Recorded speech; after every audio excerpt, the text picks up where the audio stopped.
সম্মানিত বিরাজ, আজ আপনাদের সম্মুখে এক গভীরতম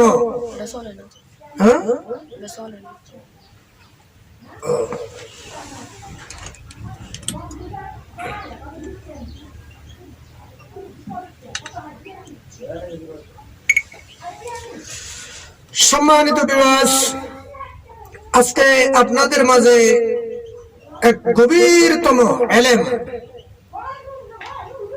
যা বলতে পারেন পৃথিবীর বাসী বিলিয়ন বিলিয়ন মানুষ জানে না। বিলিয়ন হলে বেশি, বিলিয়ন মানুষ তো নয়, 100 কোটি, 100 কোটির উপরে তো 700 কোটি মানুষ তো আছে।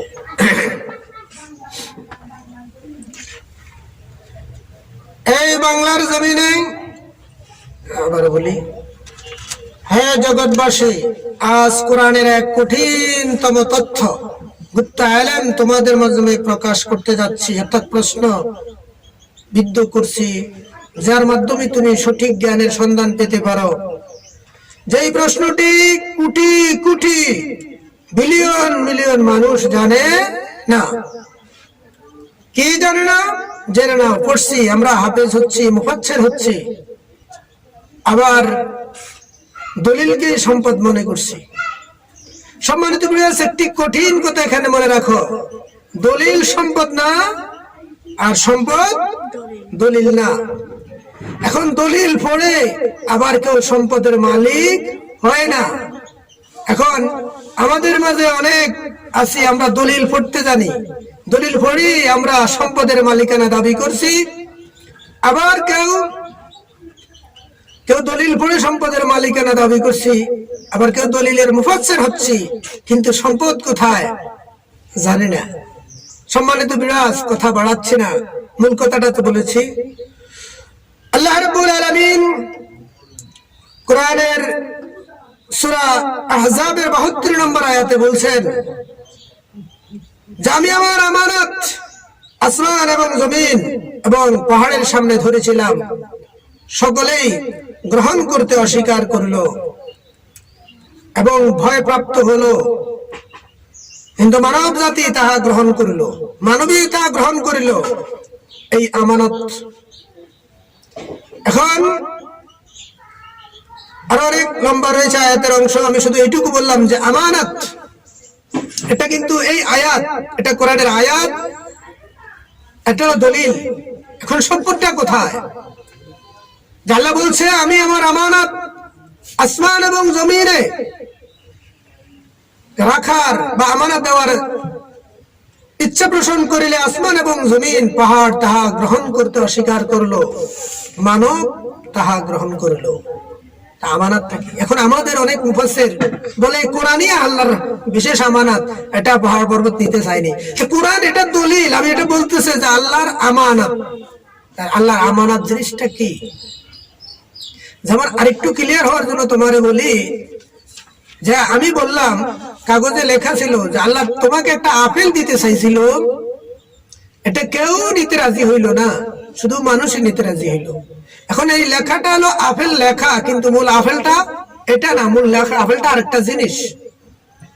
আবারও বুঝাচ্ছি, যখন বললো আল্লাহ মনে করো একটা আপেল দিতে চাইলো পাহাড় পর্বতকে, কিন্তু আপেল তা নিতে চাইলো না, কেউ এটা নিতে অস্বীকার করলো, মানবে তা নিল। এখন আমি এই লেখাটাকে যদি আপেল বলি, এটা কি চরম মূর্খতা নয়? তাহলে এই লেখাটা হলো একটা দলিল বা ওই সম্পদের নাম, কিন্তু সম্পদটা আরেকটা জিনিস। এখানে আল্লাহ বলতেছেন, এটা তো কোরআনের আয়াত, এটা বলছেন আমি আমার আমানত দিতে চাইছিলাম, আমানত রাখতে চাইছিলাম, জমিন এবং পাহাড় এর সামনে তুলে ধরলাম, এটা নেবে কিনা, কিন্তু জমিন এবং আসমান এটা গ্রহণ করতে অস্বীকার করলো, মানব এটা গ্রহণ করলো। এখন কি জিনিসটা, এটা জানার চেষ্টা করবেন। আল্লাহ কি আমানত বস্তুটা দিতে চাইছিল, যেটা আসমান জমিন নেয় নাই, মানব কুল নিয়েছে, এবং মানব কুলকে আল্লাহ এখানে মূর্খ এবং অবুঝ বলে, এখানে বলে জুলুম, জহুল, মূর্খ, অবুঝ, এটা গ্রহণ করে দিল। যাই হোক, ওদিকে যাচ্ছি না, শুধু মূলটা বুঝাচ্ছি। আমি আবারও বলে দিলাম, দলিল সম্পদ নয়, সম্পদ দলিল নয়, দলিল এক জিনিস, সম্পদ আরেক জিনিস। কোন বস্তুর নাম লেখা দলিল, এটা বস্তু নয়। যেমন আপেলের নাম আপেল নয়, মানুষের নাম লিখেছি, এই লেখাটা মানুষ নয়, এটা লেখা, মানুষ আলাদা। ঠিক এইখানে আল্লাহ দলিল পেশ করছেন, আমি আমানত দিতে চেষ্টা করেছি, আসমান এবং জমিনের সামনে তুলে ধরলাম, কেউ তা গ্রহণ করতে রাজি হয়নি। এই আমানতি বস্তুটা কি, এটা গবেষণা করে বের করবেন। কারো জানা থাকলে কমেন্টে জানাবেন।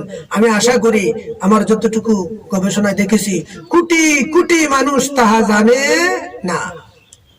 তাহলে আপনাদের মাঝে যদি কেউ জেনে থাকেন কমেন্টে জানাবেন।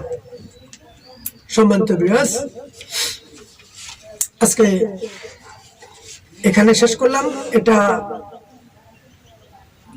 এখন থেকে নিজে গবেষণা করবেন যে আসলে আমানতি বস্তুটা কি।